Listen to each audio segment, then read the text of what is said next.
We have switched back to standard time.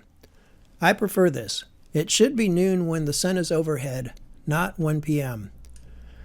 Every time we change the clocks, there are reports on research on both sides of the dispute. I tend to side with the studies that suggest that standard time is healthier. The problem with daylight time is not like adjusting to jet lag. The problem with daylight time is that in pretending that 8 a.m. is 9 a.m., everyone is forced to get up an hour early. Moreover, the extra light encourages you to stay up late. As a result, many people never shake off the initial time loss. We could do an experiment. The two busiest times of the year are right after Labor Day and right after New Year's. After Labor Day, people have been on daylight time for a few months and are coming off summer vacation. After New Year's, people have been on standard time for a few months and are coming off of the holidays.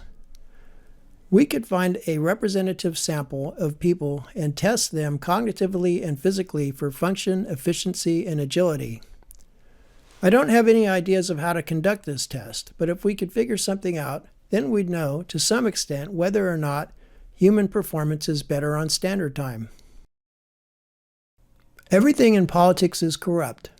What projects get funded, who gets the contract, and who gets taxed basically always comes down to which politicians are bribed. Even the news is nothing but lies. My entire life I have heard expert after expert insist that the only way to have peace is with more war. And we've had more war, lots of it, but there never has been any peace. At best, we've had a few periods of détente which have been used to rearm. This is not a huge surprise. The same people who pay the politicians also own the television stations. They want you told what helps them financially. The point being, I doubt that anyone disagrees with the proposition that politics is corrupt. However, most people seem to forget this or suspend their disbelief when it comes to elections. Most people appear to believe that elections are free and fair. And they may be. But if everything in politics is corrupt, why would the elections be square?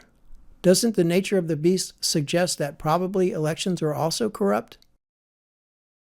I have noticed that the incident in D.C. on January 6, 2021 is no longer called an insurrection. Now it tends to be described as an assault on the Capitol, an assault on democracy, and so forth. I'd like to think that the propagandists have come to their senses. The idea that a few dozen unarmed people could conquer a nuclear superpower by trespassing in one government building is ridiculous. Unfortunately, because this looks like a coordinated shift in nomenclature, it likely has a more nefarious purpose. I'm expecting some protests after the election tomorrow. If it's the blue people who are upset, probably their protests won't be called an insurrection, no matter how violent they are. Probably the people on television will say that the protests are mostly peaceful, with some violence and assault here and there.